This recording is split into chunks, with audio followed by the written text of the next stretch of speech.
Bonjour et bienvenue. Si vous utilisez Odoo pour produire vos états financiers et que vous avez du mal à les transmettre tels quels à vos auditeurs, cette vidéo est faite pour vous.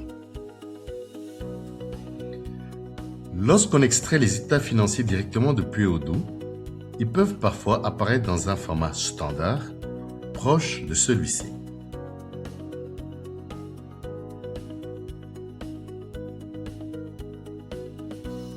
C'est souvent à ce moment que l'auditeur vous signale que la présentation ne correspond pas au format attendu dans le référentiel OHADA.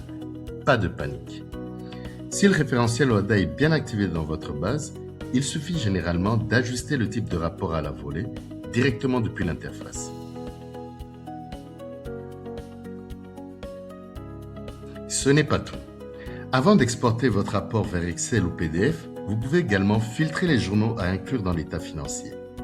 Cela vous permet de mieux contrôler le périmètre du rapport et d'éviter d'envoyer des données qui ne correspondent pas à l'analyse demandée. Autre point important, Odoo vous permet aussi d'afficher différentes périodes grâce à l'outil de comparaison. Vous pouvez ainsi faire apparaître l'exercice en cours, mais aussi l'exercice précédent, c'est-à-dire la colonne N-1. Cette fonctionnalité est particulièrement utile lors des clôtures comptables, car elle facilite la lecture comparative des états financiers par la direction, le comptable, l'auditeur. Bonne nouvelle, cette logique ne s'applique pas uniquement à un seul rapport. Elle peut être utilisée sur la majorité des rapports financiers disponibles dans Odoo, selon votre version, votre configuration et les modules comptables installés.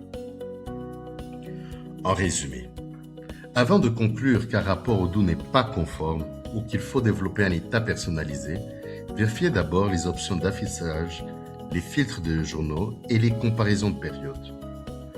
Vous pourriez déjà obtenir le résultat attendu avec les fonctionnalités Odoo standard. Et voilà!